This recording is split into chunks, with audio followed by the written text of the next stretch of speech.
What's up, guys? It's Tony from Streetball Strategies, where we use strategy to build your streetball legacy. Today we're talking about discovering and finding your own personal streetball talent. For those of you who are new to this channel, Streetball Strategies was created for those of us who don't really have the average stereotypical basketball talent that most people who are out here on the court have. For most people who play a given sport, they usually get started in that sport because when they try playing it, they find that they have some kind of natural ability towards being good at that sport, even if it's just sort of a decent amount. People don't usually do things, participate in things that they are not good at. And so most people who play sports get started and continue to do it because they find that some part of them has some kind of natural ability to be good at doing it.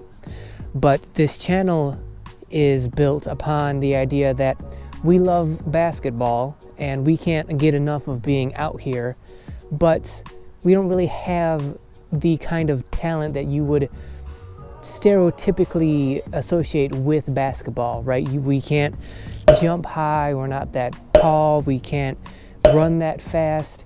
We don't have those kind of typical standard basketball talents, but we love basketball anyway.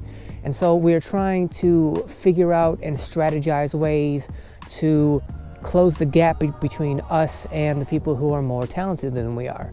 So that doesn't mean that just because we don't have that standard, the talent that you would usually associate with basketball, just because we don't have that talent doesn't mean that we don't have any talent that we can bring to the basketball table, right?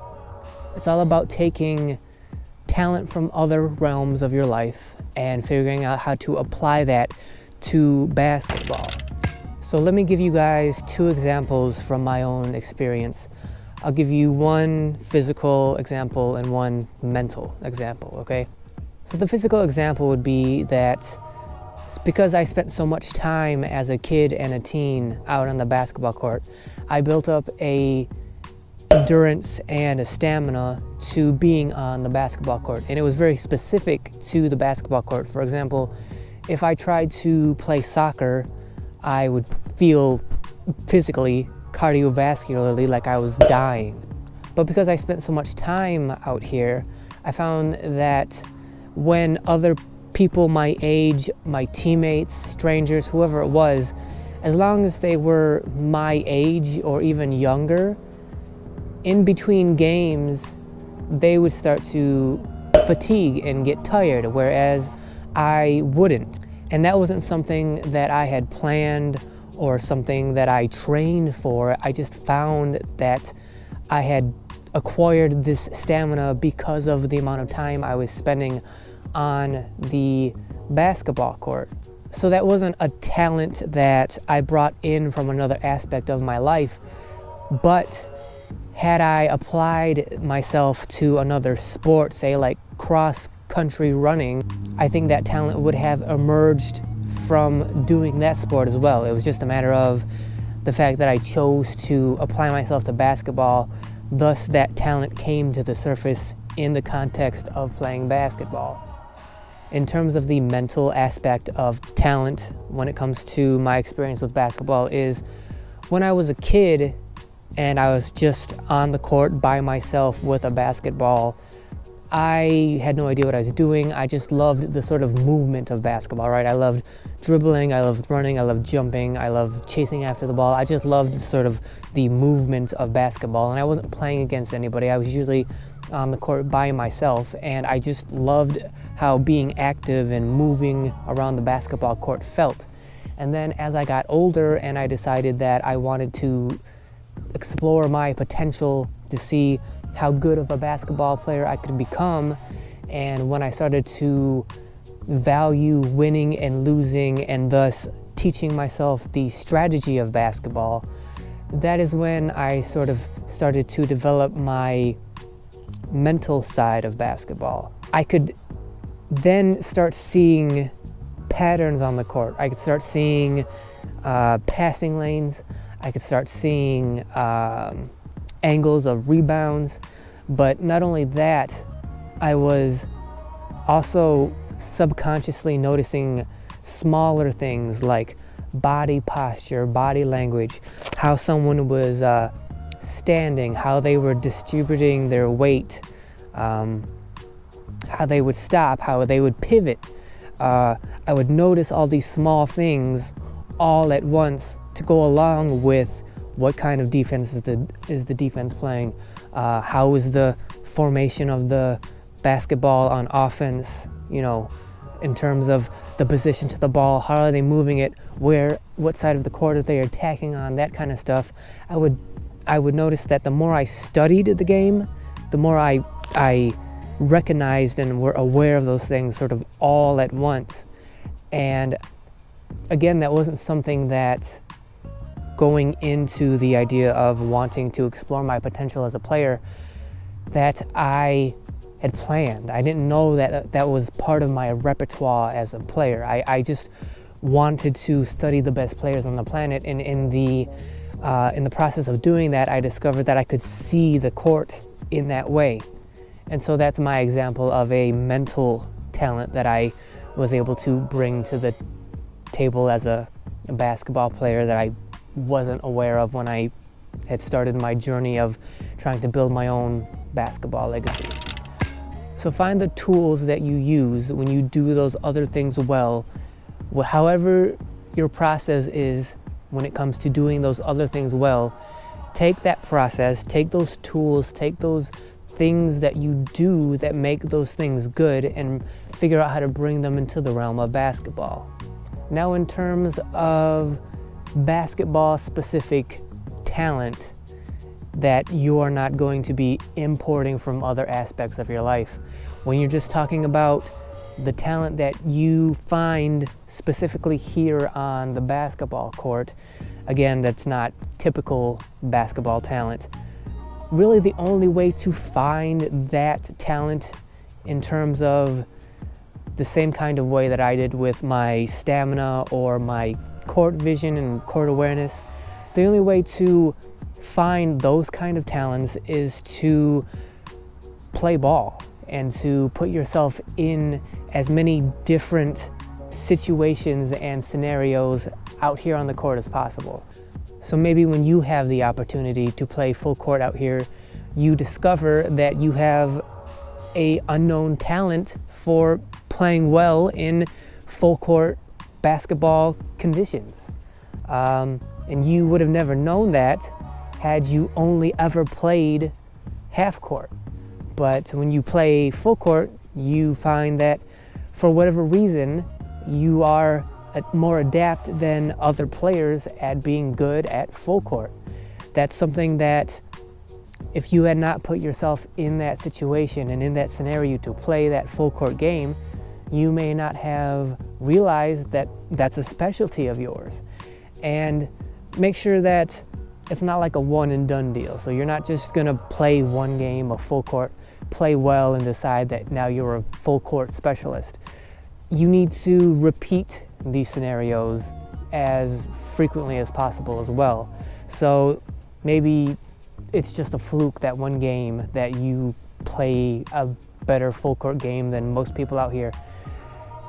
In order to debunk the idea that that could be a fluke, go ahead and run that back and play with different people on different days and see how you react to that situation. And if you find out that it doesn't matter when, it doesn't matter who, you just are good at full court, then okay, that's a talent that you now have that you didn't know you had before, and now it's up to you to develop that into something that becomes a specialty of yours, and find out what its peak is and take your game there.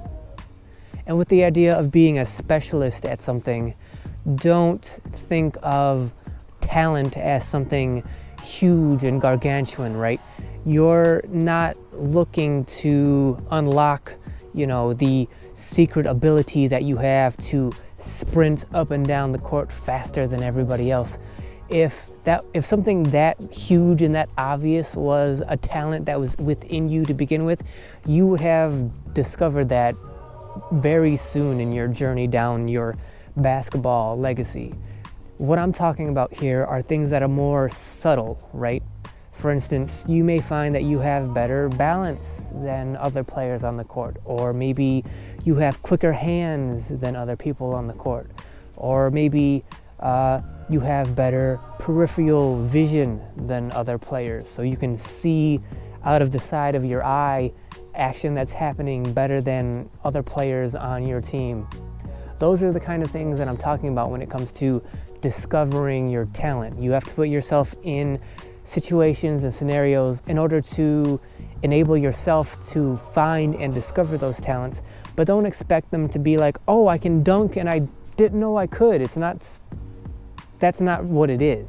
It's more like, oh, when I land, every time I go for a rebound, I find that I have better balance than everybody else who's rebounding, and that allows me to go up, try to get the rebound, the ball gets tipped back up in the air again, I come down, when I hit the ground from my jump, I have perfect balance, whereas the other people around me may be off balance just a little bit less than I am, and that allows me to come down, land, rebalance, and jump back up and explode into the air just a millisecond before somebody else can.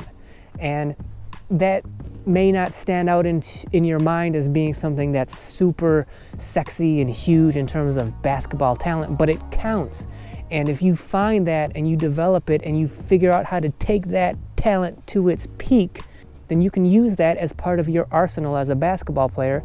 And it's something that most people out here probably don't have the ability to do. And even if they do, because they're generally more talented than you, they probably don't care. And because they don't care, they're not taking that small little talent, that subtle talent, and developing it to its peak. Whereas because something like that is so precious to you, because you don't have the general talent that they have, you have found that small talent, and now you're going to exploit it to its very core and take it to heights that everybody else out here would never even think about doing.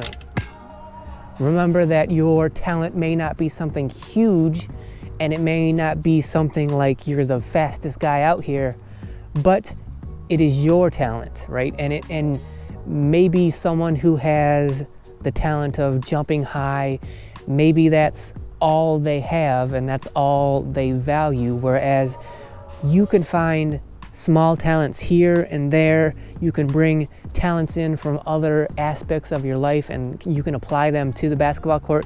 You can find talents on the basketball court that you didn't know existed in the first place, and you can incorporate them into your game as well. And now you have all these small little talent chunks that live here and there and there and there in your game, whereas someone who can jump high, that's probably all they can do because it's such a glaring, huge basketball skill. Why would they think about developing any other talents, right? So even if your talents are smaller, more subtle than being able to jump out of the gym, cherish them and value them, because you are working your tail off to develop them and make them as great as they can possibly be for you in your game. Thank you guys for watching. I hope you found these thoughts and ideas about finding your own basketball talent helpful. On the tails of my last video, which was about defining your goals, know that it's your talent that you find along your basketball journey that will help you determine what those goals should be. And just like how your goals are going to change and evolve and grow over time, so does your abilities, so does your skill levels, so does your talents. They grow, they evolve, they get better, they change. And just like your goals, you should be open to the fact that they grow and change and evolve. Your idea of the player that you are in your mind is not always going to be that same picture. It's not built in stone. It shouldn't be something that you say to yourself, I'm going to be this exact player and that's the player I'm going to be my whole career. You should be open to finding your talents and then tweaking them and growing them, and knowing that in the course of that, in that process, those talents are going to change and evolve, and you're going to discover more talents along the way. So if you find ideas like this helpful, go ahead and subscribe to the channel, guys, so that you have the easiest access to my full library of videos in terms of how to use strategies like this to improve your game and build your own legacy. Also, don't forget to hit that notification bell so that you can be notified when I post future videos. At the recording of this video, we're just coming to the very end of 2019, and so it's winter here in Michigan, and so the topics and the subjects of videos right now are going to be kind of abstract in terms of how to plan out your legacy, how to set it up for success in the future. And then as spring comes and the weather gets better and warmer, we can get into more basketball specific kind of subjects and material. But for right now, in this time of year, the forthcoming videos for the next few months, they're going to be more idealistic and strategic, because we are using winter to set up success for ourselves in the spring and summer. So make sure you hit that bell so you're notified of when those videos come out each week. But the best thing you guys can do for me is to share this channel with everybody you can think of, everybody who you know who loves ball, anybody who's even remotely interested in playing ball. The thoughts and ideas on this channel and in these videos are not just meant for hardcore street ball players. They're also meant for thinkers and people who want to grow and evolve as people. You can take the ideas and the basketball strategies that are sort of presented in their philosophical way on this channel, and you can apply them to life in order to better yourself. And you can take life lessons that are found off the court and you can use them to improve yourself on the court. It just depends on your approach and how you choose to look at those things and your perspective on them. You can use basketball lessons in life and you can use life lessons in basketball. And so this channel isn't just for basketball players, it's for people who want to better themselves. So share this channel, share these videos with those people, with basketball people, with self-improvement people, with people who are looking to get better, with people who just appreciate the idea of improving themselves. Share these videos, share this channel with them. You're doing them a disservice if you know people like that, but you choose not to share videos like this with them. You're doing them a disservice. So please share these videos, please get the word out. We're trying to get as many people in here as possible, basketball people or not, it doesn't matter. We're just trying to share ideas and get better by learning from each other. So thank you for watching, guys, and I will see you in the next video.